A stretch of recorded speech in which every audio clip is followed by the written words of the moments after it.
3. Interpersonal peace. The micropolitics of friendship. The previous chapter was concerned with the process of militarization and Cafe Patriots' aim to bring civilians, volunteer fighters, and the official military into greater awareness of the costs of the war, as well as one another's challenges. Despite their geographical distance from the conflict itself, patrons of the cafe reported being able to sense the conflict through the cafe.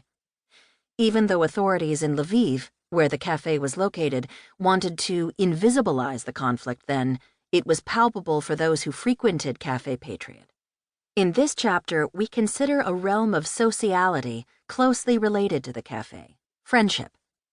Imagine yourself following some of the patrons of the cafe home and sitting down with them to see what transpires in living rooms and at kitchen tables during a time of war.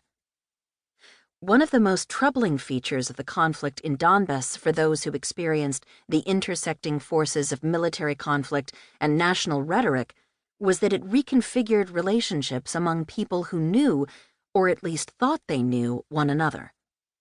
The literature on war's implications for civilians has traditionally focused on trauma, and the medical and psychiatric literatures on this topic are especially rich. Efforts to understand the specifically social sequelae of war are in their infancy.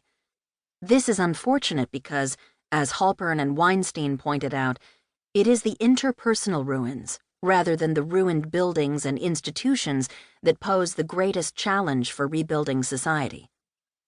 Even though friendship is known to contribute to the ability of a society to reconcile, the diplomatic track system that classifies and organizes different kinds of peacemaking activities is primarily focused on outcomes rather than the private and informal interactions discussed here.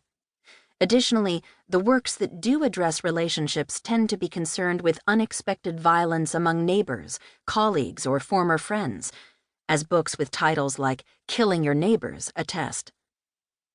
But another outcome also warrants scrutiny: situations in which the descent into violence does not occur. As I learned in the course of my research,